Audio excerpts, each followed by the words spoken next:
SNX मराठी, Siddheshwar news express, सत्यासाठी SNX सोबत. भंडारगवठे वाळू पॉइंट परिसरातील कथित अवैध वाळू वाहतुकीच्या प्रकरणाने दक्षिण सोलापूर तालुक्यात प्रशासनाच्या कार्यपद्धतीवर गंभीर प्रश्न निर्माण केले आहेत.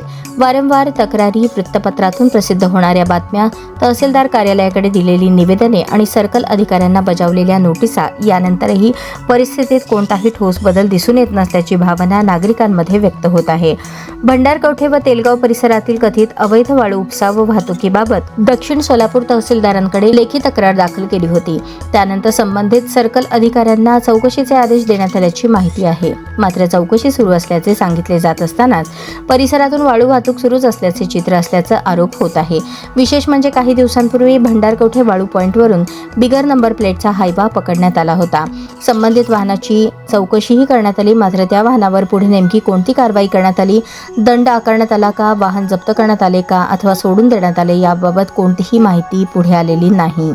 दरम्यान वारंवार तक्रारी आणि बातम्या प्रसिद्ध होऊनही संबंधित ठेकेदारावर कोणताही परिणाम होत नसल्याचे दिसून येत असल्याने नागरिकांमध्ये नाराजी व्यक्त होत आहे.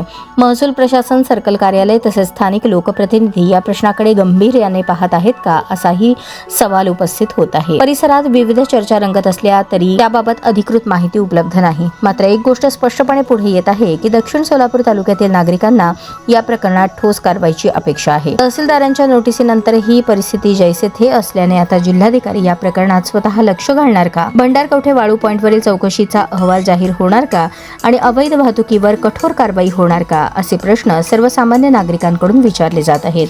सध्या तरी दक्षिण सोलापूर तालुक्याला वाली कोणी आहे की नाही हा प्रश्न नागरिकांच्या चर्चेचा विषय बनला असून जिल्हा प्रशासनाच्या भूमिकेकडे सर्वांचे लक्ष लागले आहे.